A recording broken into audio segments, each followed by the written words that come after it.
Hi అండి, welcome back to our channel అండి. ఇవాళ మనం చికెన్ కర్రీ ప్రిపేర్ చేసుకున్నాము. ఇది సండే వీడియో అనమాట. నిన్న వర్షం పడుతుంది కాబట్టి మేము ఇంట్లో ఆఫ్టర్నూన్ లంచ్ కోసమని వేడివేడిగా రాగి సంగటి అండ్ చికెన్ కర్రీ ప్రిపేర్ చేసుకున్నాం. అస్సలు ఆ క్లైమేట్కి తింటుంటే చాలా అంటే చాలా అమేజింగ్గా ఉంది. ఒక్కొక్క ముద్ద తింటుంటే అస్సలు చెప్పలేనంత ఫీలింగు. ఫస్ట్ దీని ప్రాసెస్ చూద్దాము. ఇలా చికెన్ తీసేసుకోవాలి, నీట్గా కడిగి పెట్టేసుకోవాలి. నేనైతే చికెన్ ప్రెషర్ కుక్కర్లో ప్రిపేర్ చేస్తాను. ఒక విజిల్ వస్తే ఆ ముక్కలకి మంచి స్ట్రక్చర్ వస్తుందన్నమాట. ఇలా నీట్గా కడిగేసి పెట్టుకున్నాక ఆయిల్ హీట్ అయ్యాక అందులో ఆవాలు వేసేసుకొని ఆవాలు కూడా ఫ్రై అయిపోయాక మనం నీట్గా కడిగి పెట్టుకున్న చికెన్ కూడా అందులో వేసేసుకోవాలి.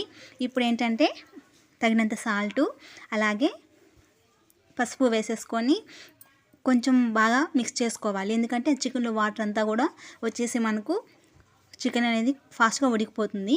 ఇప్పుడు మనం మసాలా ప్రిపేర్ చేసుకుందాము. ఇప్పుడు అల్లము, వెల్లుల్లి, నేను టమోటాలు అలాగే స్పైసెస్ అండి. స్పైసెస్ మీ ఇష్టము. నేనైతే గసగసాలు, ధనియాలు, ఇలా జీడిపప్పు ఇవన్నీ కూడా వేసుకున్నాను. ఎందుకంటే ఇది ప్యాకెట్ ఉంటుందన్నమాట. చాలా బాగుంటుంది, ఒకసారి ట్రై చేయండి. అలా కాకుండా మీరు ఇంట్లో ఉన్నవన్నా వేసుకోండి. వీటన్నిటిని ఇలా బాగా మిక్సీ పట్టేసుకోవాలి. ఇప్పుడు కుక్కర్లో మనం చికెన్ వేసుకున్నాం కదా, ఈ పేస్ట్ అంతటినీ కూడా ఆ చికెన్లో వేసేసుకొని అల్లం వెల్లుల్లి పచ్చివాసన పోయేంత వరకు కూడా బాగా ఇలా ఫ్రై చేసుకోవాలి. కొంచెం అలానే ఉంటే అల్లం వెల్లుల్లి వాసన అలానే వస్తూ ఉంటుంది. కాబట్టి కాసేపు అలా ఫ్రై చేసుకుంటే మనకు తొందరగా బాగా ఫ్రై అయిపోతుంది. ఇప్పుడు ధనియా పౌడర్ అలాగే కారము, నేను చికెన్ మసాలా అదేం వేసుకోలేదండి, ఎక్కువ స్పైసీనెస్ ఉంటుందని చెప్పి వేసుకోలేదు. మీకు ఇంకా ఘాట్ ఎక్కువ కావాలంటే మీరు అవన్నీ కూడా వేసుకోవచ్చు.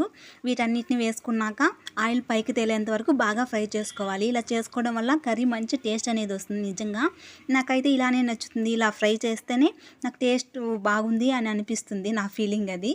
ఇలా ఆయిల్ మొత్తం కూడా పైకి తేలిపోయింది కదా, ఇప్పుడు తగినంత వాటర్ వేసేసుకొని మన క్వాంటిటీకి తగ్గ వాటర్ వేసేసుకొని ఒకసారి కలిపేసుకొని ఒక మూత పెట్టేసుకుంటే ఒక విజిల్ వస్తే మనకు కర్రీ అనేది అయిపోతుంది అనమాట. నిజంగా చాలా టేస్ట్గా ఉంటుంది. కంపల్సరీ ట్రై చేసి ఎలా ఉందో నాకు కామెంట్ చేయండి. మా పక్క చాలా ఫేమస్ అనమాట. మాది యాక్చువల్లీ రాయలసీమ. మాకు రాగి సంగటి చికెన్ అంటే అదొక ఫీల్ అనమాట. చాలా బాగుంటుంది. ఇలా చూసారా, మన కర్రీ మొత్తం పర్ఫెక్ట్గా కుక్ అయిపోయింది. ఫైనల్గా కొత్తిమీర, కరివేపాకు వేసుకొని వేడి వేడి సంగటిలో తింటే చాలా అంటే చాలా బాగుంటుంది. మీకు ఎవరికైనా ఇలాగ ఇష్టమైతే నాకు కామెంట్ చేయండి. అండ్ వీడియో నచ్చితే లైక్ చేయండి, షేర్ చేయండి అండ్ సబ్స్క్రైబ్ చేయండి. ఫస్ట్ టైం మన ఛానల్ ఎవరైనా చూస్తున్నట్టే సబ్స్క్రైబ్ చేసుకుని నాకు సపోర్ట్